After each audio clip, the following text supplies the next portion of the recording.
सरहद पर रहने वाले लोग, सरहद पर रहने वाले लोगों के अंदर डर, एक खौफ, उस डर ने सरहद के लोगों को बेचैन किया था। वो हमेशा खौफ के मारे डर रहे थे, क्योंकि सरहद पर जिस तरह से चल रही थी गोलियां, कहां से आएगी गोली और कौन बनेगा इस गोली का निशाना। काफी जाने जा चुकी है सरहद पर, जिस तरह से दोनों तरफ से सरहद पर गोलियों की आवाज जा रही थी।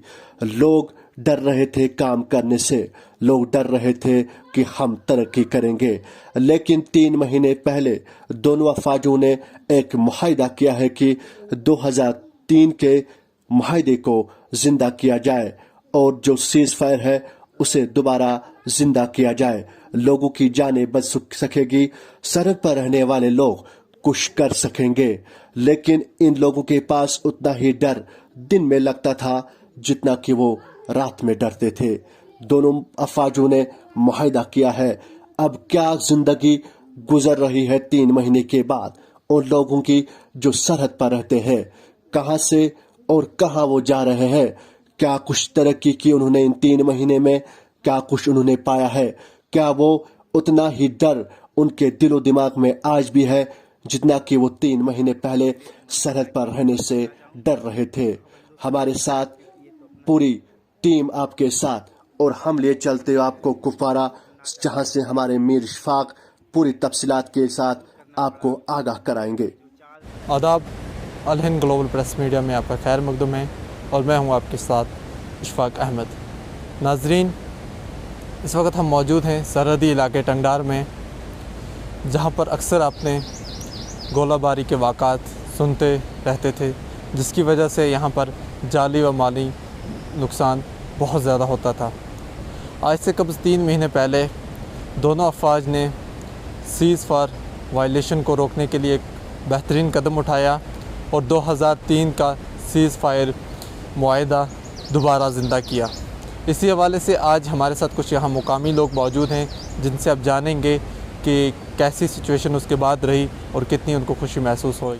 इस वक्त हमारे साथ यहाँ के एक बाशिंदे वहीद साहब मौजूद हैं, जिनसे अब जानेंगे कि जब से सीज़ फायर वायलेशन का जो मुआहदा है वो किया गया है कि यहाँ पे सीज़ फायर नहीं होगा, तब से उनको कैसा महसूस हो रहा है। सबसे पहले वहीद साहब, आपका खैर मकदम है अल हिंद ग्लोबल प्रेस मीडिया में। शुक्रिया इशफाक साहब, आपने जो सवाल किया है ये बहुत ही अहम सवाल है, क्योंकि ये हमारी ज़िंदगियों से ताल्लुक़ रखने वाला सवाल है, हमारी तिजारत से ताल्लुक़ रखने वाला सवाल है, ये हमारी सेहत से ताल्लुक़ रखने वाला सवाल है, ये हमारी जो है तालीम से ताल्लुक़ रखने वाला सवाल है, ये हमारे सोच से ताल्लुक़ रखने वाला सवाल है। क्योंकि जब तक यहाँ पर फायरिंग हो रही थी तो यहाँ पर कोई भी आदमी सुख चैन से ज़िंदगी नहीं गुजार रहा था। कोई भी ताजिर जो था वो चैन के साथ तिजारत करने के लिए घर से नहीं निकलता था। कोई भी तालिब इल्म जब स्कूल के लिए निकलता था तो उसे ये यकीन नहीं होता था कि मेरी क्लास हो पाएगी या नहीं हो पाएगी, मैं वहाँ से वापस आ पाऊँगा या नहीं आ पाऊँगा।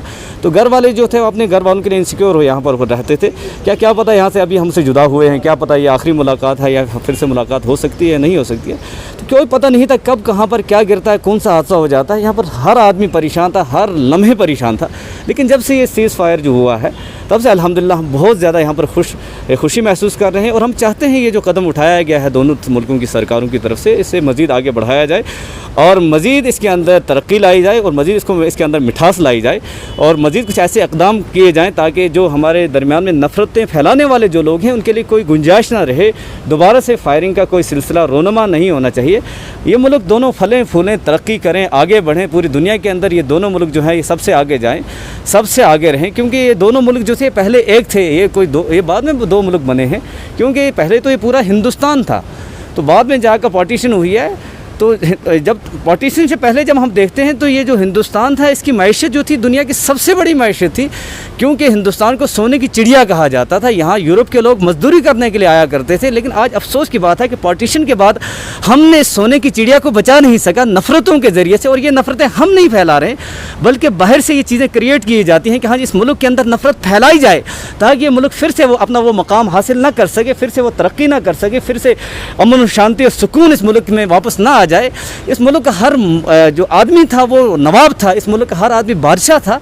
इस मुल्क के किसी आम आदमी से बाहर के लोग मिलना फ़ख्र की बात समझते थे, और आज हालत यह हो चुकी है कि बाहर के लोगों से हमारा जो वज़ीर आज़म है वो मिलना जो है अपने लिए फ़ख्र की बात समझता है। तो हम चाहते हैं कि ये अमन रहे, चैन रहे, ये दोनों मुल्क तरक्की करें, और बाहर के लोग फिर से वो जो है ये चीज़ें क्रिएट हो जाएँ कि बाहर के लोग फिर से यहाँ पर आ जाएँ। तो जहाँ तक सीज़ फायर का ताल्लुक है, ये इन दोनों मुल्कों का नहीं है, बल्कि बाहर से होता है। फॉरेन कंट्रीज़ नहीं चाहती हैं कि इन दोनों मुल्कों के अंदर कभी अमन चैन आए, क्योंकि अगर अमन चैन आ जाएगा तो ये दोनों मुल्क तरक्की करेंगे। क्योंकि इन दोनों मुल्कों के पास इस वक्त एग्रीकल्चर लैंड सबसे ज़्यादा है, इनके पास जो ग्रीन गोल्ड है यानी जंगलात जो सबसे ज़्यादा हैं, इसके पास पानी के रिसोर्सेज इनके पास सबसे ज़्यादा हैं, और मादानियात इन दोनों मुल्कों के पास सबसे ज़्यादा हैं। अगर ये सुख शांति के साथ रहेंगे, तरक्की करेंगे, तो वो नहीं चाहते हैं तरक्की करें। मैं तो गुजारिश करना चाहता हूँ, यहाँ के अवाम का जो वोट हो, यहाँ के अवाम की जो आवाज़ हो, यहाँ की आवाज़ की अवाम की तरफ जो कोशिश हो, यही हो कि हमें चैन चाहिए, हमें अमन चाहिए। हम मज़ीद जानों को यहाँ अब ज़ाया नहीं करना चाहते हैं, और यहाँ के जो हमारे हुक्मरान हैं, अगर वो मुल्क के तय जो हमदर्द हैं, तो उनके लिए बेहतर यही होगा कि दोनों मुल्क अमन की मेज़ पर आकर बैठें, और जो अमन की जो फ़िज़ा इस वक्त कायम हो चुकी है, इसको मज़ीद आगे बढ़ाएँ और इसको मज़ीद तक़वियत दें। अभी हमारे साथ दानिहाल साहब मौजूद हैं, जो यहाँ के एक बाशिंदा हैं। हम उनसे जानेंगे कि 3 महीनों के एक समय में इनको कितना बदलाव लगा जब से सीज़ फायर का जो एक माहिदा है वो हुआ है। जी दानी साहब, एक तो आपका शुक्रगुजार हैं कि आपने हमें वक्त दिया, तो कितना आपको बदलाव लगा है कि इन 3 महीनों में जो आपने देखा है ज़मीनी सतह पर? बहुत बहुत शुक्रिया अशफाक साहब। मैं आपके चैनल के माध्यम से ये कहना चाहता हूँ कि इन 3 महीनों की बदलाव की बात की जाए तो जब शुरू में जब ऐसा होता था, जब फायर जब यहाँ होता था, तो यहाँ के लोगों की रातों की नींद उड़ जाती थी, लोग परेशान हो जाते थे, बच्चों को लेकर जो है बैंकरों के अंदर चले जाते थे, और बच्चों के स्कूल ज़ाया होते थे, कारोबार बंद हो जाते थे, लोगों के काफ़ी परेशानियों का सामना करना पड़ता था।